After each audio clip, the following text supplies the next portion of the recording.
नमस्कार बच्चों, आज मैं आपको इस वीडियो में वाक्य विचार के बारे में बताऊंगा, उसकी व्याख्या करूंगा। और इस वीडियो का मुख्य उद्देश्य है कि वाक्य विचार के अंतर्गत रचना के आधार पर वाक्य के कितने भेद हैं और उनकी व्याख्या, ये मुख्य उद्देश्य रहेगा। सार्थक शब्दों का वह व्यवस्थित समूह जिससे अपेक्षित अर्थ निकलता हो वाक्य कहलाता है। तो अब यहाँ आप देखेंगे कि एक शब्द को सार्थक शब्द, सार्थक का मतलब जिसका कोई अर्थ हो। जब हम वाक्य रचना करते हैं तो उसमें आप इसकी कड़ी आप देख सकते हैं कि पहले ध्वनि के लिए वर्ण का प्रयोग और वर्णों को जोड़ करके हम शब्द की रचना करते हैं, शब्द का निर्माण करते हैं। और शब्दों को जोड़ करके, तो शब्दों को जो जोड़ने का क्रम है वो सही अर्थ देने वाला हो। तो सार्थक शब्दों का वह व्यवस्थित समूह, यानी शब्दों को जोड़ने का एक व्यवस्थित क्रम होता है। एक निश्चित क्रम में ही यदि आप जोड़ते हैं तभी वो वाक्य रचना बनेगी। तो उससे एक अपेक्षित अर्थ, यानी जो अर्थ हम निकालना चाहते हैं, जिसकी हमें उम्मीद हो, जिसकी हमें आशा रखते हो, अगर वह अर्थ निकलता हो तभी हम कहेंगे कि वाक्य बन गया या वाक्य कहलाया। तो आपने इस क्रम को देख सकते हैं कि पहले ध्वनि से वर्ण से शब्द रचना और शब्दों का जो व्यवस्थित क्रम में रखा जाना और उससे एक उचित अर्थ निकलना, सार्थक अर्थ निकलना, वह वाक्य कहलाता है। उदाहरण के लिए आप देखेंगे कि रमेश पुस्तक पढ़ता है, तो ये एक व्यवस्थित क्रम में ये शब्द रखे गए हैं। आपका एक ये शब्द है, दूसरा ये है, तीसरा ये है, चौथा ये है। ये 4 शब्दों से बना हुआ वाक्य है। तो यहाँ पर रमेश है, आप देख सकते हैं ये कर्ता की जगह पर रखा हुआ है। जब हम इसके पद परिचय की बात करें, यह संज्ञा है, व्यक्तिवाचक संज्ञा है, तो ये यहाँ पर कर्ता है। ये कर्ता के लिए क्रिया है, कौन सा? पढ़ता। ये क्रियापद है, पढ़ता है, दोनों ये क्रियापद है। और पुस्तक यहाँ पर कर्म है। तो इसका एक क्रम है निश्चित कि कर्ता, कर्म और फिर क्रिया। यदि हम इसका क्रम बदल देते हैं तो सही अर्थ नहीं निकलेगा, वाक्य रचना सही नहीं मानी जाएगी। वह अलग बात है कि हमारे मस्तिष्क में पहले से ये सेंटेंस सही रूप में अगर विद्यमान है तो हम अर्थ समझ जाएं, लेकिन वो क्रम सही ना होने से वाक्य रचना सही नहीं मानी जा सकती है। तो हमें इस तरह से ही रखना होगा कि कर्ता, फिर कर्म और क्रिया। अब इस आधार पर अगर हम देखें कि वाक्य के घटक कितने हैं, घटक मीन्स अंग, कौन कौन से मुख्य अंग है, तो वाक्य रचना में यदि हम देखते हैं तो सबसे कम से कम चीज हमें क्या रखनी पड़ेगी, कौन सा शब्द रखना पड़ेगा? तो कर्ता और दूसरा है क्रिया, यानी कर्ता और क्रिया के बिना वाक्य रचना संभव नहीं है। कम से कम इतना तो चाहिए ही चाहिए।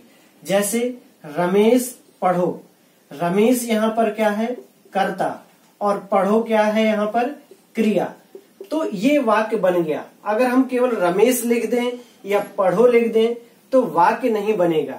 वाक्य में कर्ता का और क्रिया का होना कम से कम आवश्यक होता ही है। ये वाक्य के 2 प्रमुख अंग हैं। इसके अतिरिक्त बीज हैं जिसका हम अभी विस्तार से पढ़ेंगे, लेकिन ये कम से कम 2 घटक चाहिए।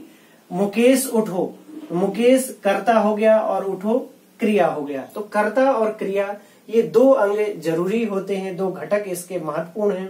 और इन्हीं 2 घटक के आधार पर वाक्य के 2 अंग बनाए गए हैं, एक उद्देश्य और दूसरा विधेय। अब उद्देश्य क्या है? उद्देश्य वाक्य में जिसके विषय में कुछ कहा गया हो उसे उद्देश्य कहते हैं। तो वाक्य में किसके विषय में कहा जा सकता है? कर्ता के विषय में, कोई व्यक्ति या वस्तु या जो भी है जो कर्ता है, क्योंकि कर्ता और क्रिया 2 वाक्य के प्रमुख तत्व हैं, प्रमुख घटक हैं। तो कर्ता के विषय में जो कुछ आप कह रहे हैं वह उद्देश्य कहलाता है। उदाहरण के लिए रमेश पुस्तक पढ़ता है, हम पहले वाला ही उदाहरण अभी ले रहे हैं। तो यहाँ पर किसके विषय में कहा जा रहा है? रमेश के विषय में। रमेश क्या कर रहा है? पढ़ता है। रमेश क्या पढ़ता है? पुस्तक पढ़ता है। तो वाक्य का विषय या वाक्य का केंद्र है रमेश, जो कि कर्ता है। तो ये इसका उद्देश्य कहलाता है, वाक्य का ये उद्देश्य भाग है। इसके साथ ही उद्देश्य के अंतर्गत कर्ता के अलावा कर्ता का विस्तार भी होता है। कर्ता का विस्तार, तो कर्ता का विस्तार कर्ता की विशेषता बताने का काम करता है। जैसे यहाँ हम उदाहरण के लिए लें कि कौन सा रमेश, या रमेश के बारे में कुछ कहना है कि मुकेश का भाई रमेश, मुकेश का भाई रमेश पुस्तक पढ़ता है। तो यहां भी इस वाक्य में भी कर्ता कौन है? रमेश ही है। रमेश की विशेषता ये बता रहे हैं शब्द कि कौन सा रमेश, कौन वाला रमेश? तो मुकेश का भाई, मुकेश का भाई रमेश। तो ये जो पूरे के पूरे शब्द हैं ये कर्ता का विस्तार है, कर्ता की ही विशेषता बता रहे हैं। लेकिन मुख्य कर्ता कौन है? रमेश। और फिर कर्ता के जो आगे दूसरा हिस्सा है वो है पुस्तक पढ़ता है, क्योंकि ये सारी चीजें रमेश के लिए प्रयोग की गई हैं। तो आपको इसमें देखा आपने कि जो उद्देश्य भाग है उस वह कहलाता है जिसके विषय में कुछ कहा जाए, उसमें कम से कम कर्ता आवश्यक है। फिर कर्ता का विस्तार है, कर्ता के विस्तार में विशेषण भी हो सकते हैं, संबंध बोधक शब्द हो सकते हैं, इस प्रकार के अन्य चीजें प्रयोग की जा सकती हैं। अब हम दूसरा हिस्सा इसका देखेंगे, विधेय। उद्देश्य के विषय में जो कुछ कहा जाए उसे विधेय कहते हैं। यानी अब आपका एक भाग क्लियर हो गया, उद्देश्य। उद्देश्य भाग में कर्ता अनिवार्य है, इसीलिए उद्देश्य के विषय में अब हम जो कुछ भी कह रहे हैं, जो बातें कहना चाह रहे हैं, वह क्या कहलाएंगी? विधेय। हम इसी उदाहरण को यहाँ लेकर के रखते हैं। रमेश पुस्तक पढ़ता है, तो उद्देश्य आप पहचान लिए। अब रमेश क्या है? उद्देश्य, क्योंकि इसके विषय में बात की जा रही है। क्या बात की जा रही है? क्या करता है? तो पुस्तक पढ़ता है। ये हिस्सा जो ये है पुस्तक पढ़ता है, ये विधेय कहलाएगा, क्योंकि इसमें ये चीजें उद्देश्य के बारे में कही जा रही है। अब आप देखेंगे कि विधेय में कौन सा तत्व प्रमुख रूप से होगा? क्रिया।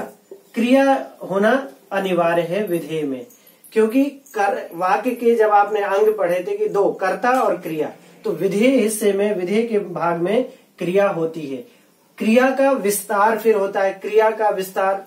अब क्रिया के विस्तार में क्या क्या चीजें हो सकती हैं ये आप समझ लीजिए।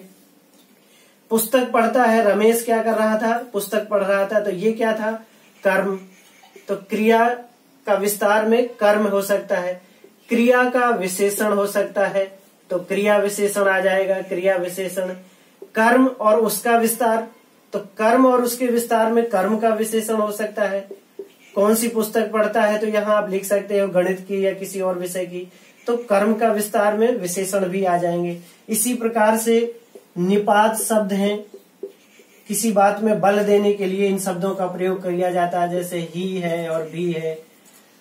इसी तरह से आपने देखा कि क्रिया, क्रिया का विस्तार में क्रिया विशेषण, कर्म, कर्म के विस्तार में उसके विशेषण, संबंध बोधक, संयोजक, इस तरह के अव्यय जो शब्द हैं वो सभी के सभी विधेय के हिस्से में आएंगे। यानी विधेय में अनिवार्य रूप से क्रिया का होना आवश्यक है, फिर उसका विस्तार।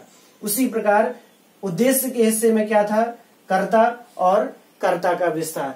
तो आपने अभी यहाँ इसमें जाना कि उद्देश्य क्या है और विधेय क्या है और इन शब्दों का विस्तार क्या है। अब हम रचना के आधार पर वाक्य के कितने भेद हैं इसको पढ़ेंगे।